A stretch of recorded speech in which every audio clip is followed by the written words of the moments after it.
إن الحمد لله إن الحمد لله نحمده ونستعينه ونستغفره ونؤمن به ونتوكل عليه ونعوذ بالله من شرور أنفسنا ومن سيئات أعمالنا من يهدي الله فلا مضل له ومن يضلل فلا هادي له ونشهد أن لا إله إلا الله وأشهد أن محمدا عبده ورسوله أما بعد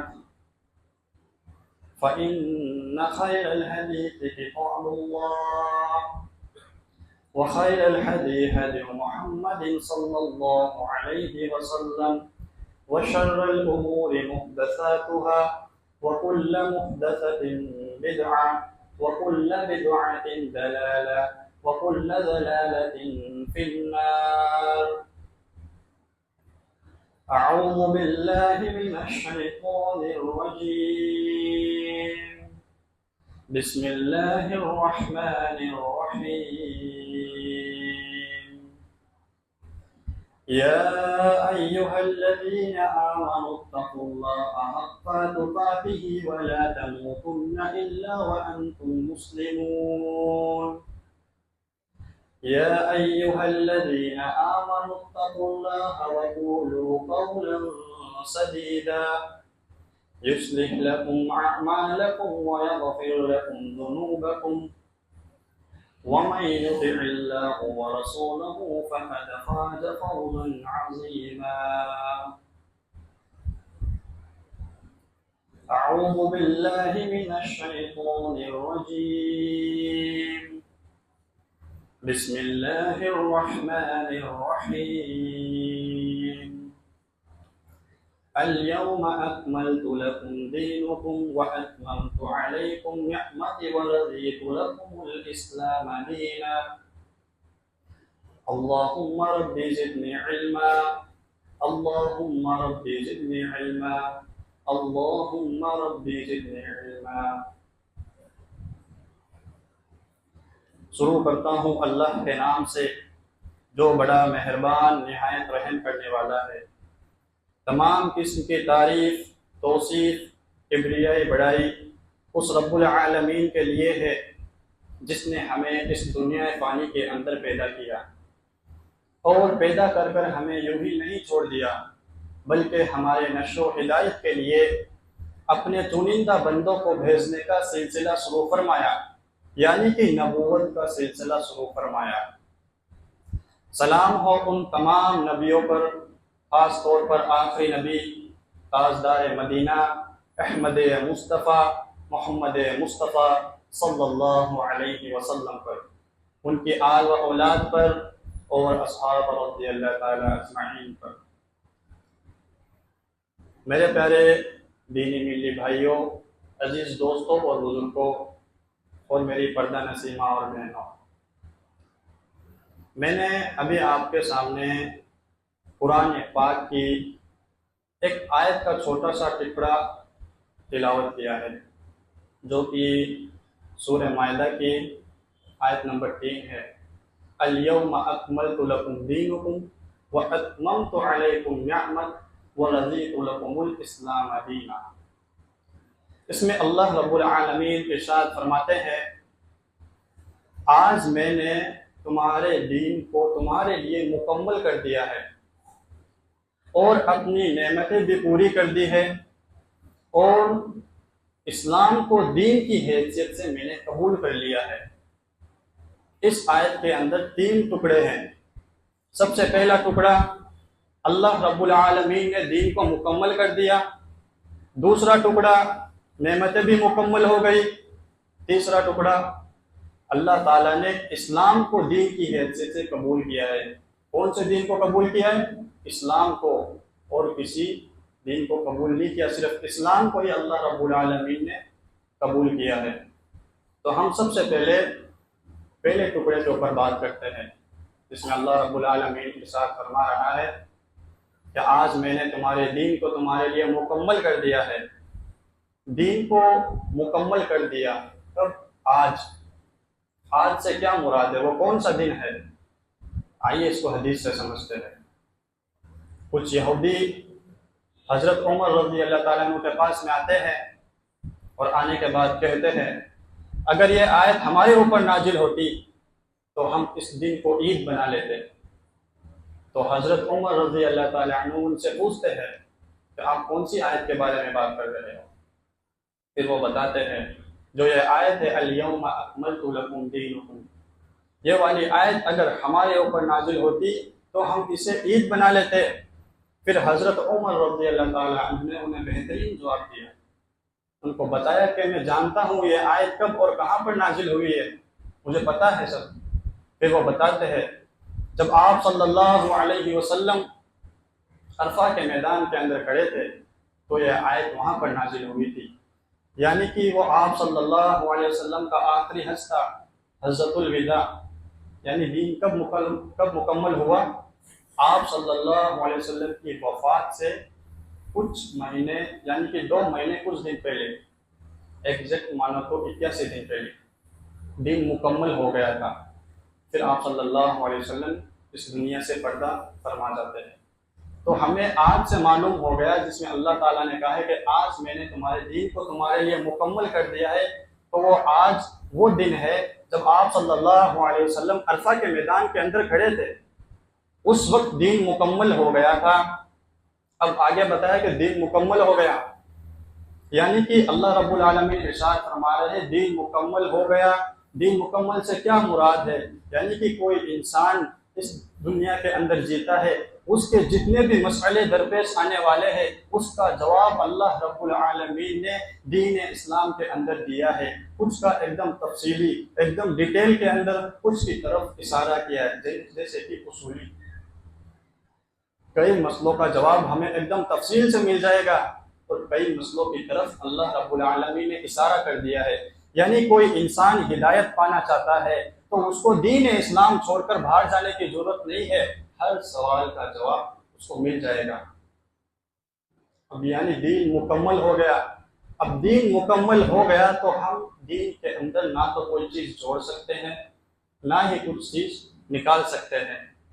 جیسے کہ ایک مثال کے ذریعے میں آپ کو سمجھاتا ہوں، ایک گھر ہوتا ہے جو مکمل بن جاتا ہے، کوئی بھی گھر جب مکمل بن گیا، اب ہم اس گھر کے اندر جا کر ایک اینٹ لگانا چاہتے ہیں، جیسے کہ آپ وہ اینٹ سونے کی سمجھ لو، تو اس گھر کے اندر ہم ایک اینٹ لگانا چاہتے ہیں تو کیا کرنا ہوگا؟ پہلے ایک اینٹ نکالنی پڑے گی، کیوں گھر تو مکمل بن گیا۔ جیسے کہ یہ دیواریں پوری مکمل بن گئی، اب یہاں پر مجھے ایک اینٹ لگانی ہے تو یہاں والی اینٹ پہلے نکالنی پڑے گی، پھر جا کے وہ ایک سونے کی اینٹ میں لگا پاؤں گا۔ تو ایسے ہی دین مکمل ہو گیا۔ جب آپ دین کے اندر کوئی چیز ایڈ کرو گے، کوئی چیز ایجاد کرو گے تو دین میں سے ایک چیز اپنے آپ نکل جائے گی۔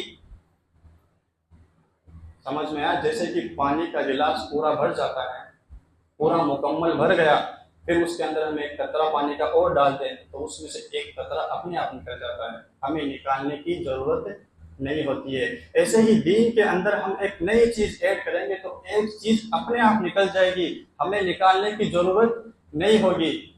اب جو چیز ہم ایڈ کرتے ہیں، نئی چیز ایجاد کرتے ہیں دین کے اندر، اسے کیا بولتے ہیں؟ بدعت۔ اور جو چیز نکل جاتی ہے وہ کیا ہوتی ہے؟ سنت۔ جب انسان بدعت رائج کرتا ہے دین اسلام کے اندر تو ایک سنت وہاں سے اپنے آپ غائب ہو جاتی ہے۔ تو میرا آج کا عنوان بھی یہی ہے، بدعت ایک گمراہی۔ مطلب بدعت ایک ایسی گمراہی ہے جو ہمیں جہنم کی اور لے جاتی ہے۔ تو انشاءاللہ میں میری بات قرآن و حدیث کی روشنی میں رکھنے کی پوری کوشش کروں گا، اور آپ سے بھی میری یہ امید ہے کہ آپ بھی میری بات کو غور اور فکر سے سنیں اور اس پر عمل کریں، کیونکہ بولنے کا تو ہزاروں باتیں ہیں، جب تک ان باتوں کو غور سے نہیں سنا جاتا اور اس کے اوپر عمل نہیں ہوتا تو وہ فائدے مند نہیں ہے۔ تو سب سے پہلے ہم بدعت کا معنی جانتے ہیں، اس کا مطلب کیا ہوتا ہے۔ تو بدعت کا جو لغوی معنی ہے، جو بدعت ہے اس کا جو روٹ ورڈ ہے جہاں سے بدعت نکل کے آیا ہے وہ ہے بدع، با دال عین، اس ورڈ سے نکل کے آیا ہے بدعت۔ بدع کا کیا مطلب ہوتا ہے؟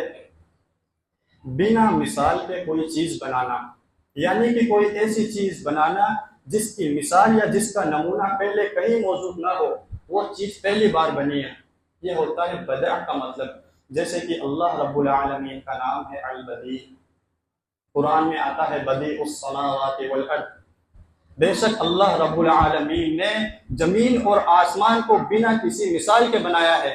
جب اللہ رب العالمین زمین اور آسمان کو بنا رہا تھا تو اس سے پہلے اس کی مثال تھی، کوئی نمونہ تھا؟ اللہ ہی نے بنایا زمین اور آسمان کو، اس سے پہلے اس کا کوئی مثال بھی نہیں اور کوئی نمونہ بھی نہیں، تو اس لیے اس کو بولتے ہیں بدع۔ اب بدعت کا اصطلاحی معنی یعنی شریعت کے اندر بدعت کا کیا مطلب ہوتا ہے، اب اسے سمجھتے ہیں۔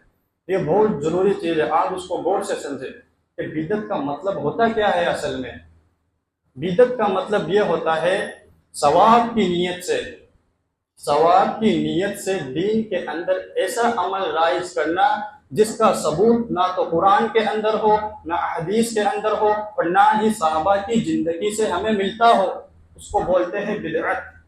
واپس سمجھے، کس کو بولتے ہیں بدعت؟ کوئی ایسا عمل رائج کرنا جس سے ہم ثواب سمجھتے ہیں، نیکی سمجھتے ہیں کہ یہ عمل کرنے سے مجھے نیکی ملے گی، کوئی ایسا نیا کام نکال دینا دین کے اندر اور جس کا ثبوت قرآن و حدیث کے اندر نہ ہو، نہ اللہ نے حکم دیا ہو، نہ آپ صلی اللہ علیہ وسلم کی زندگی سے ملتا ہو، اور نہ ہی صحابہ کی زندگی سے ملتا ہو، اسے بولتے ہیں بدعت۔ یہ بات یاد رکھنا، میں نے کیا بولا ہے کہ ثواب کی نیت سے، اس کے بارے میں آگے بات آئے گی۔ تو میں اب آپ کے سامنے ایک حدیث رکھتا ہوں سب سے پہلے، جو کہ طبرانی کی روایت ہے۔ عبداللہ بن مسعود رضی اللہ تعالیٰ عنہ ارشاد فرماتے ہیں، تم اتباع کرو اور بدعت نہ کر بیٹھو، کیونکہ تم کفایت کیے گئے ہو اور تمام بدعتیں گمراہی ہے۔ اب اس حدیث کو غور سے سمجھے، اس کا بہت ڈیپ میننگ ہے، اس میں لگ بھگ بدعت کی ساری بات کور ہو جاتی ہے۔ سب سے پہلے ہمیں حکم دیا گیا ہے کہ تم اتباع کرو، یعنی کہ رسول اللہ صلی اللہ علیہ وسلم کی پیروی کرو، جو رسول اللہ صلی اللہ علیہ وسلم نے ہمیں حکم دیا ہے، جو رستہ بتایا ہے اس کو آپ اپناؤ۔ پھر آگے بتایا گیا ہے کہ تم بدعت مت کر بیٹھو، تم بدعت مت کر بیٹھو، بدعت مت کرو۔ اب یہاں پر سوچنے کی بات ہے، جو انسان آپ صلی اللہ علیہ وسلم کی بات مان رہا ہے، ان کی اتباع کر رہا ہے، تو وہ شخص بدعت سے اپنے آپ دور ہو جائے گا۔ کیسے ہو جائے گا؟ جو رستہ آپ صلی اللہ علیہ وسلم نے بتا دیا، جو طریقہ بتا دیا، جیسے کہ ہمیں نماز کا طریقہ بتا دیا، اس طریقے سے ہم نماز پڑھ رہے جیسے نبی صلی اللہ علیہ وسلم نے بتایا ہے، تو وہ تو سنت ہوگی۔ اگر ہم اپنا طریقہ اپنا لیتے ہیں، کسی امام کا طریقہ اپنا لیتے ہیں، تو وہ بدعت ہو جاتی ہے، اگر آپ صلی اللہ علیہ وسلم کی طریقے کے حساب سے نہیں ہے تو۔ اس سے کیا بات معلوم ہوتی ہے کہ بدعت اور سنت ایک جگہ نہیں رہ سکتی۔ جو انسان سنت پر عمل کرتا ہے اس سے بدعت اپنے آپ دور ہو جاتی ہے، اور جو انسان بدعت پر عمل کرتا ہے اس سے سنت اپنے آپ دور ہو جاتی ہے۔ سنت اور بدعت کو ہم ایک بوتل کے اندر بند نہیں کر سکتے، ایک کمرے کے اندر نہیں بند کر سکتے، ایک جگہ اس کو نہیں رکھ سکتے، دونوں ایک دوسرے سے ایک دم اپوزٹ ہے۔ اب ہمیں ادھر دو چیزوں پر عمل کرنے کی حکم دیا جا رہا ہے۔ سب سے پہلے اتباع کرنی ہے نبی صلی اللہ علیہ وسلم کی، دوسرا بدعت سے بچنا ہے۔ اب کیسے بچیں ہم؟ تو اس میں ہی حدیث میں آگے بتایا گیا ہے کہ تم کفایت کیے گئے ہو۔ کفایت مطلب تمہاری ضرورت پوری کی گئی ہے۔ کفایت پر اجماع ہے کہ تمہیں قرآن اور حدیث دیا گیا ہے، تم قرآن اور حدیث کو مضبوطی سے پکڑ لو، سنت پر آ جاؤ گے اور بدعت سے اپنے آپ دور ہو جاؤ گے۔ جو انسان قرآن کو پکڑ لیتا ہے، حدیث کو پکڑ لیتا ہے، کیا وہ بدعت کرے گا؟ ہرگز بدعت نہیں کرے گا، تو وہ اپنے آپ اس چیز سے دور ہو جائے گا۔ پر کوئی انسان پھر بھی بدعت کرتا ہے، نہیں مانتا، تو اسی حدیث کے اندر بتا دیا گیا کل بدعۃ ضلالہ، تمام بدعتیں گمراہی ہے۔ تو کر رہا ہے بدعت تو وہ گمراہی ہے اب تیرے لیے۔ بدعت ایک ایسی چیز ہے جو گمراہی کا راستہ بن گئی ہمارے لیے۔ جیسے کہ جو بھی ہم بدعت کرتے ہیں تو وہ عمل قابل قبول بھی نہیں ہے، اس کو رد کر دیا جاتا ہے۔ حضرت عائشہ رضی اللہ تعالی عنہا روایت کرتی ہے کہ نبی کریم صلی اللہ علیہ وسلم نے ارشاد فرمایا، جو شخص دین اسلام کے اندر نئی چیز رائج کرتا ہے وہ رد ہے۔ وہ کیا ہے؟ وہ رد ہے، اللہ کے نبی صلی اللہ علیہ وسلم نے اسے قبول نہیں کیا، اسے رد کر دیا۔ رد کیا ہوتا ہے؟ جب ہمارے گھر میں ردی سامان پڑا رہتا ہے اسے ہم گھر سے نکال دیتے ہیں، قابل قبول نہیں ہوتا وہ ہمارے لیے۔ تو ایسے ہی بدعت قابل قبول نہیں ہے۔ جب قیامت کے دن ہم وہ عمل لے کے جائیں گے بدعت والے، اسے رد کر دیا جائے گا، پھینک دیا جائے گا، بولے یہ طریقہ تو میرے نبی کا تھا ہی نہیں، آپ نے کس کا طریقہ اپنایا؟ تو یہ ہے بدعت کا نقصان، ٹائم کا بھی برباد، تو جو عمل کر رہے ہیں وہ قبول نہیں ہو رہا، اور بدعت کے اندر پیسے بھی بہت لگتے ہیں، نئے نئے عمل، پکوان، کھانے، بہت چیزیں نکلتی ہیں بدعت کے اندر، تو اس میں پیسے کا بھی فضول ہوتا ہے۔ اور کئی لوگ اعتراض کرتے ہیں کہ ہم جو بدعت کرتے ہیں وہ بدعت حسنہ ہے۔ جیسے کہ ابھی عید میلاد النبی گیا ہے تو اس پر پوچھتے ہیں کہ اس عید کی کیا دلیل ہے، کیا ثبوت ہے آپ کے پاس، کیا آپ صلی اللہ علیہ وسلم نے اس پر عمل کیا، کیا نبی، کیا صحابہ نے اس کے اوپر عمل کیا؟ وہ بولتے ہیں نہیں، یہ بدعت حسنہ ہے۔ تو لوگوں نے بدعت کی دو کیٹیگری بنا دی، ایک تو بدعت حسنہ، ایک بدعت سیئہ، جبکہ قرآن اور حدیث کے اندر اس کا ثبوت کہیں نہیں ملتا، ادھر بھی نہیں آیا کہ بدعت حسنہ اور بدعت سیئہ، پر لوگ کہتے ہیں یہ بدعت حسنہ ہے۔ تو میری بات سن لو، امام شاطبی رحمہ اللہ اپنی کتاب کے اندر نقل کرتے ہیں، جو انسان بدعت نکالتا ہے اور پھر کہتا ہے کہ یہ بدعت حسنہ ہے، تو گویا وہ یہ کہتا ہے کہ نبی صلی اللہ علیہ وسلم نے رسالت کے اندر خیانت کی ہے، یعنی وہ نبی صلی اللہ علیہ وسلم پر ایک اتنا بڑا بہتان لگاتا ہے کہ جو دین مکمل ہو گیا تھا، جو پورا دین آ گیا تھا، وہ نبی صلی اللہ علیہ وسلم نے ہمارے پاس پورا دین نہیں پہنچایا، کچھ دین اپن سے چھپا لیا، کچھ دین اپنے پاس رکھ لیا۔ یہ بہتان وہ شخص نبی صلی اللہ علیہ وسلم پر لگاتا ہے۔ اور دوسرا بہتان کیا لگاتا ہے؟ یعنی نبی صلی اللہ علیہ وسلم کے پاس اور صحابہ اکرام رضی اللہ تعالی اجمعین کے پاس کم علم تھا، اور ان کے پاس زیادہ علم آ گیا، جو بدعت حسنہ نکالتے ہیں۔ اگر دین کے اندر آسانی ہوتی، اگر اس سے زیادہ ثواب ملتا تو نبی صلی اللہ علیہ وسلم یہ عمل ہمیں ضرور بتا کے جاتے۔ اصل فکر مند تو نبی اور صحابہ تھے دین کے۔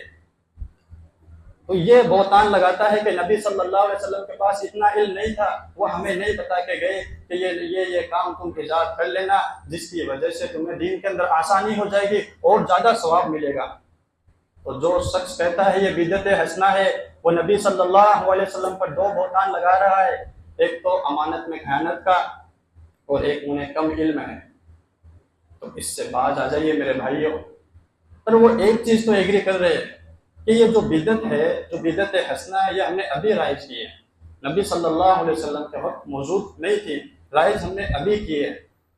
تو امام مالک رحمہ اللہ ارشاد فرماتے ہیں کہ نبی صلی اللہ علیہ وسلم اور صحابہ کے وقت جو دین نہیں تھا وہ آج دین نہیں ہو سکتا۔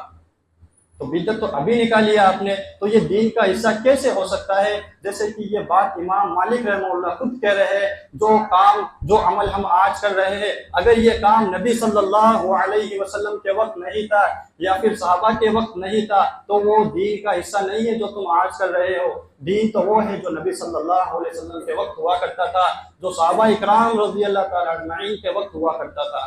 آج تو ایسے لوگ الگ الگ نکال لے گئے مسئلے، اور وہ دین کا حصہ نہیں بن سکتا ایسے، اس سے بہت بڑا نقصان ہوتا ہے ہمیں۔ اگر یہ دین کا حصہ ہوتی بدعت تو آپ صلی اللہ علیہ وسلم اپنے ہر خطبے کے اندر لوگوں کو بدعت سے نہیں ڈراتے، لوگوں کو اس گمراہی سے نہیں ڈراتے۔ ہر خطبے کے اندر ہم سنتے ہیں فَإِنَّ خَيْرَ الْحَدِيثِ كِتَابُ اللَّهِ وَخَيْرَ الْهَدِي هَدْيُ مُحَمَّدٍ صلی اللہ علیہ وسلم وَشَرَّ الْأُمُورِ مُحْدَثَاتُهَا وَكُلَّ مُحْدَثَةٍ بِدْعَةٍ وَكُلَّ بِدْعَةٍ ضَلَالَةٍ وَكُلُّ ضَلَالَةٍ فِي النَّارِ۔ سنتے ہیں ہر خطبہ کے اندر، آپ کسی بھی مسجد کے اندر چلے جاؤ یہ خطبہ ضرور ہوتا ہے، اور یہ آپ صلی اللہ علیہ وسلم کا خطبہ ہے۔ یہ ہر خطبے کے اندر یہ رسول اللہ صلی اللہ علیہ وسلم بدعت سے ہمیں ڈرایا کرتے تھے، پر افسوس اس بات کا ہے کبھی ہمیں اس کا ترجمہ نہیں بتایا گیا۔ عربی کے اندر جو بھی خطبہ دیتا ہے وہ پڑھ کے چلا جاتا ہے، کبھی نہیں بتایا کہ میں عربی کے اندر کیا پڑھ رہا ہوں، اس کا مطلب کیا ہے۔ اگر اس کا ترجمہ بتایا ہوتا تو آج کئی لوگ بدعت سے رک جاتے، انہیں معلوم ہو جاتا کہ تمام بدعتیں گمراہی ہے اور گمراہی ہمیں جہنم کی اور لے جائے گی۔ اپنے آپ لوگ رک جاتے، پر ان کو بتایا ہی نہیں گیا اس کا ترجمہ کیا ہے۔ تو میں آج بتاتا ہوں انشاءاللہ۔ اس کا ترجمہ ہے فَإِنَّ خَيْرَ الْحَدِيثِ کتاب اللہ، سب سے بہترین ہدایت اللہ کی کتاب میں ہے، یعنی کہ قرآن میں سب سے بہترین ہدایت اللہ کی کتاب میں ہے، اور سب سے بہترین رستہ نبی صلی اللہ علیہ وسلم کا رستہ ہے۔ اب یہ دو بات انسان سمجھ لے تو وہ بدعت، شرک، حرام کام سب سے بچ جاتا ہے۔ کیسے بچ جاتا ہے؟ جب انسان ہدایت کے لیے قرآن اٹھائے گا، اسے پڑھے گا تو اس کو ہدایت ملے گی۔ اور قرآن کے اندر ہمیں زیادہ تر حکم ملتا ہے کہ تم نماز پڑھو، تم زکوٰۃ دو، تم حج کرو۔ قرآن کے اندر طریقہ نہیں، ہمیں حکم ملے گا، پھر اسی کے اندر بتا دیا گیا آگے کہ تمہیں طریقہ کس کا اپنانا ہے۔ سب سے بہترین طریقہ کس کا ہے؟ نبی صلی اللہ علیہ وسلم کا۔ نماز کیسے پڑھنی ہے؟ ہم نبی صلی اللہ علیہ وسلم کا رستہ دیکھیں گے، کیسے نبی صلی اللہ علیہ وسلم نے نماز سکھائی ہے، تو انسان اپنے آپ بدعت سے دور ہو جائے گا۔ پھر بھی ان چیزوں کے اوپر عمل نہیں کرتا تو اسی خطبے میں آگے آتا ہے سب سے بری بات کیا ہے؟ دین میں نئی بات ایجاد کرنا، نئی چیز ایجاد کرنا سب سے بری بات۔ اور ہر نئی چیز ایجاد کی گئی بدعت ہے، اور ہر بدعت گمراہی ہے، اور ہر گمراہی تمہیں جہنم کی اور لے جائے گی۔ یہ بات آپ صلی اللہ علیہ وسلم اپنے ہر خطبہ کے اندر کہا کرتے تھے۔ مطلب جو بدعت ہے وہ ہمیں گمراہی کی اور لے جاتی ہے۔ اب اس میں کیا ہے؟ کل بدعۃ ضلالہ، تمام بدعتیں گمراہی ہے۔ یہاں پر حسنہ اور سیئہ، اچھی بدعت اور بری بدعت دونوں آ گئی نا؟ اچھی بدعت، تمام بدعت آ گئی، تو تمام بدعت چاہے سے وہ اچھی ہو چاہے سے بری ہو، وہ سب گمراہی ہے، اور سب گمراہی تمہیں جہنم کی اور لے جائے گی۔ اب گمراہی کیا ہوتی ہے؟ میں آپ کو ایک مثال کے ذریعے سمجھاتا ہوں گمراہی کیا چیز ہوتی ہے۔ جب ہم کسی انجان شہر کے اندر جاتے ہیں یا انجان ولیج کے اندر کہیں بھی چلے جاتے ہیں، تو وہاں پر جانے کے بعد ہمیں چھوڑ دیا جاتا ہے کہ ادھر اتار دیا گیا، ایئرپورٹ سے نکل گئے یا بس سے آ گئے ہم بس اسٹینڈ کے اوپر، تو ہمیں ہمارے روم کے اوپر جانا ہے، تو رستہ تو ہمیں نہیں معلوم، ہم وہاں پر انجان ہیں۔ یا تو ہمیں تحقیق کرنی ہوگی کہ میرا روم کا رستہ کون سا ہے، یہ رستہ میرے روم کا جا رہا ہے یا پھر یہ رستہ میرا روم کا جا رہا ہے، یا پھر وہاں پر جس کے پاس علم ہے اس چیز کا، جو وہاں کے رستے جانتا ہے، اس سے پوچھیں گے ہم کہ ہاں بھائی یہ رستہ میرے روم کی طرف جاتا ہے کیا؟ فلاں فلاں جگہ میرا روم ہے، اور یہ رستہ کہاں جا رہا ہے، تو ہمیں تحقیق کرنی ہوگی۔ اب اگر ہم کسی ایسے علم والے سے پوچھ لیں جس کے پاس اس چیز کا علم نہیں ہے، اس سے ہم نے پوچھ لیا کہ میرا روم کا رستہ کون سا ذرا بتائیے، اور وہ ہمیں بتا دیتا ہے غلط رستہ، بازار والا رستہ بتا دیا، تو ہم تو اس رستے پہ نکل گئے، جبکہ ہمیں یہ لگ رہا ہے کہ میں صحیح رستے پہ ہوں، وہ چلتا جاتا ہے۔ اگر اس کو غلط لگتا تو وہ رکتا، اور اس کو یہ لگتا ہے ان بھائی نے بتایا تو ضرور صحیح رستہ ہوگا، وہ اس رستے پہ چلا جاتا ہے۔ جب وہ آخر میں منزل میں پہنچ جاتا ہے بازار کے اندر، تو اسے افسوس ہوتا ہے کہ یار میں تو غلط جگہ پہ آ گیا، وہ رستہ اپنانا تھا، یہ تو میں نے غلط رستہ اپنا لیا، میرا گھر کا رستہ تو وہ تھا۔ تو ایسے ہی دین کے اندر گمراہی کیسی ہوتی ہے؟ اب یہ سمجھو، جو انسان غلط رستے کے اوپر چلتا ہے، تحقیق نہیں کرتا، جیسے اس نے رستوں کی تحقیق نہیں کی، دین کے اندر وہ تحقیق نہیں کرتا، جو صحیح علم رکھتے ہیں ایسے عالم سے نہیں ملتا، اور وہ جس رستے پہ چل رہا ہے وہ یہ سوچتا ہے کہ یہ میرا رستہ ایک دم صحیح رستہ ہے، اور چلتا جاتا ہے اس رستے پہ، چلتا جاتا ہے، اس کو یہ لگتا ہے کہ میں صحیح رستے پہ چل رہا ہوں۔ جیسے وہ انسان اپنی منزل پہ بازار میں پہنچا تو اسے افسوس ہوا۔ تو یہ جب انسان جو گمراہی کے راستے پہ چل رہا ہے، جس کو لگ رہا ہے میں صحیح راستے پہ ہوں، جب وہ جہنم میں جا کے گرے گا تو اسے افسوس ہوگا کہ ہاں میں گمراہی کے راستے کے اوپر چل رہا تھا، مجھے وہ راستہ غلط تھا۔ جو انسان گمراہی کے اوپر چلتا ہے وہ جب اپنے اینڈ پہ پہنچتا ہے تب جا کے اسے پتہ چلتا ہے کہ میں غلط راستے تھا، کیوں وہ خود کو غلط سمجھتا ہی نہیں ہے، اور اس سے توبہ کی توفیق بھی چھین لی جاتی ہے۔ توبہ کون کرتا ہے میرے بھائیوں؟ جس کو یہ لگتا ہے کہ میں غلط کام کر رہا ہوں، میں گناہ کے کام کر رہا ہوں، وہ انسان توبہ کرتا ہے۔ جیسے کہ ایک حدیث میں آتا ہے، امام حضرت انس رضی اللہ تعالیٰ عنہ روایت کرتے ہیں کہ نبی صلی اللہ علیہ وسلم نے ارشاد فرمایا، اللہ تعالیٰ نے توبہ کو چھپا دیا ہے ہر بدعت کرنے والے شخص سے۔ ایک طبرانی کی روایت ہے، اللہ تعالیٰ نے توبہ کو ہی چھپا دیا جو انسان بدعت کرتا ہے۔ اب یہ بھی سمجھنے کی بات ہے کیسے چھپ گئی توبہ؟ ابھی بتایا توبہ کون کرے گا؟ جس کو اپنے گناہوں کے اوپر ندامت ہوگی، جو سمجھے گا کہ میں غلط راستے پہ ہوں، میں نے گناہ کیا ہے، وہی توبہ کرتا ہے۔ پر بدعتی کو یہ نہیں لگتا کہ میں غلط کام کر رہا ہوں، اس کو یہی لگتا ہے میں تو اچھا کام کر رہا ہوں، بلکہ دوسروں سے زیادہ عمل اور کر رہا ہوں، مجھے تو زیادہ ثواب ملنا چاہیے۔ تو یہ سوچتا ہے بدعتی، اس کا یہ غلط گمان ہے، غلط چیز سوچتا ہے، اس کو توبہ کی توفیق نصیب نہیں ہوتی ہے۔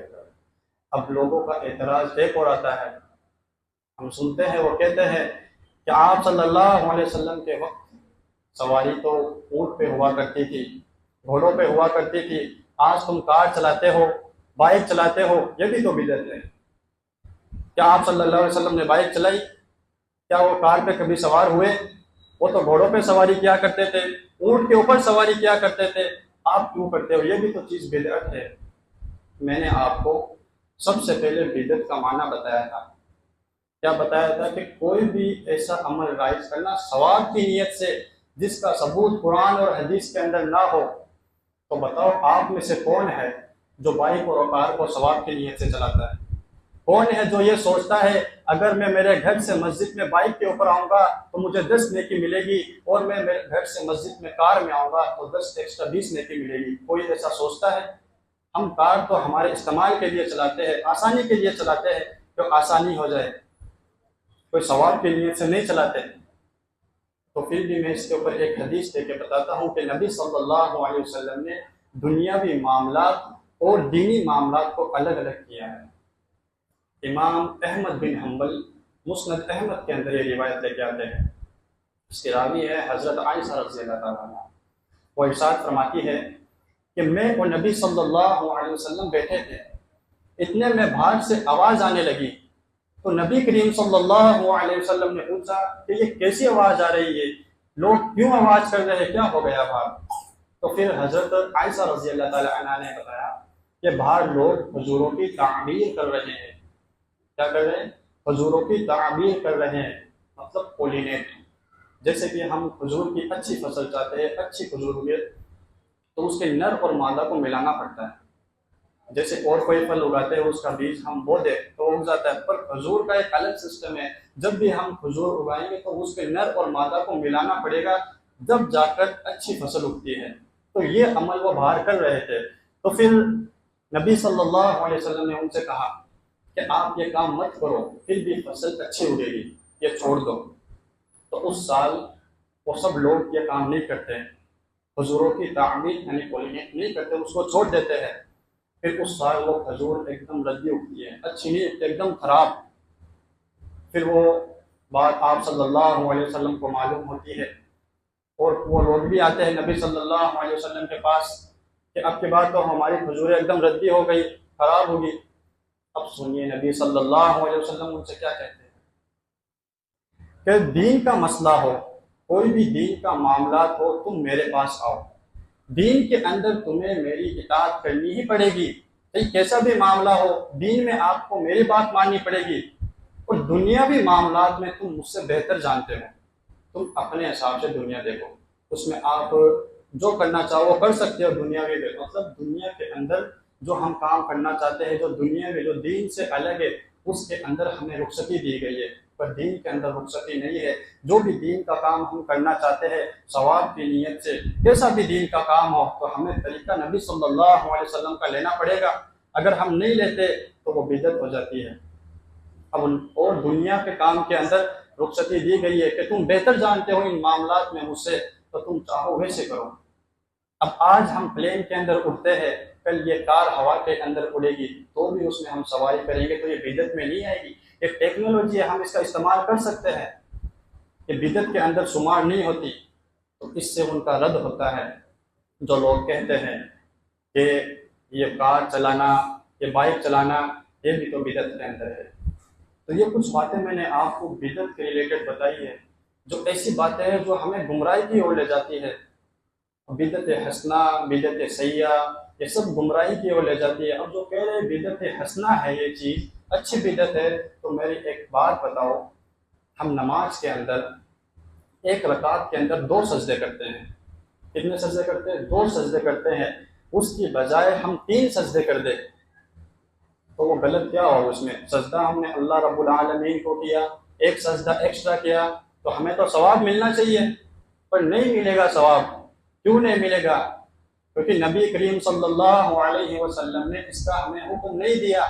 یہ ہمیں نہیں ملتا نبی کی سنت سے کہ تمہیں ایک اور سجدہ کرنا چاہیے. دیکھا جائے تو اچھا عمل ہے، دکھنے کے اندر بہت اچھا دکھ رہا ہے، یہاں ایک سجدہ ایکسٹرا کر دیا میں نے، تو یہ بدعت حسنہ دکھنے میں ہی اچھی لگتی ہے.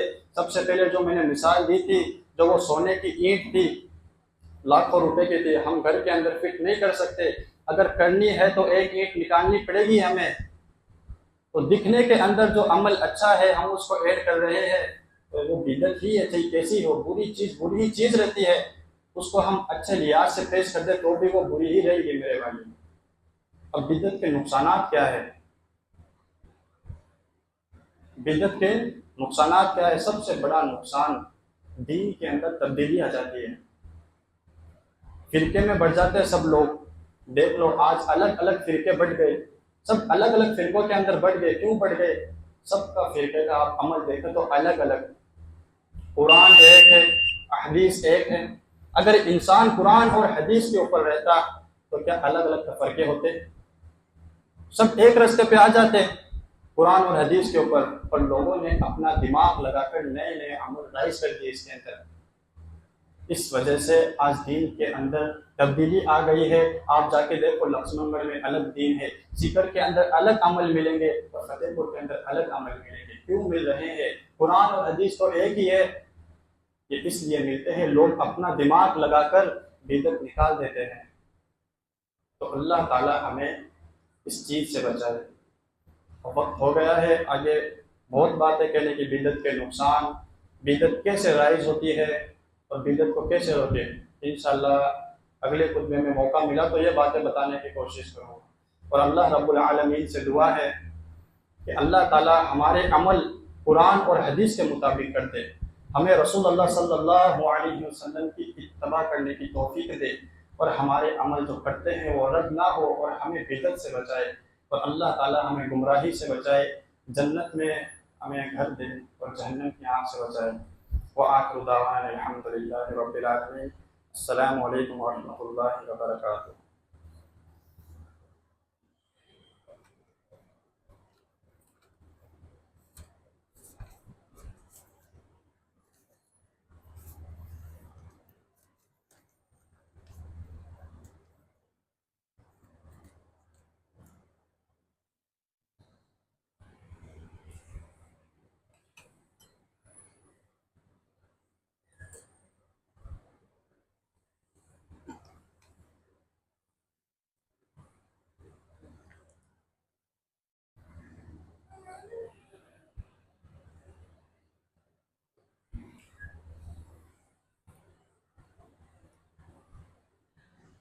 إن الحمد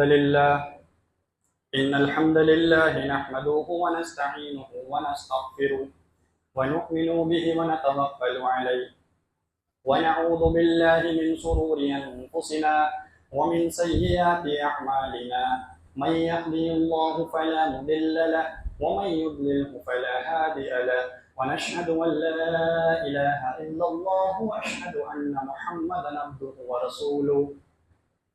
أما بعد، أعوذ بالله من الشيطان الرجيم. بسم الله الرحمن الرحيم. إن الله وملائكته يصلون على النبي يا أيها الذين آمنوا صلوا عليه وسلموا تسليما.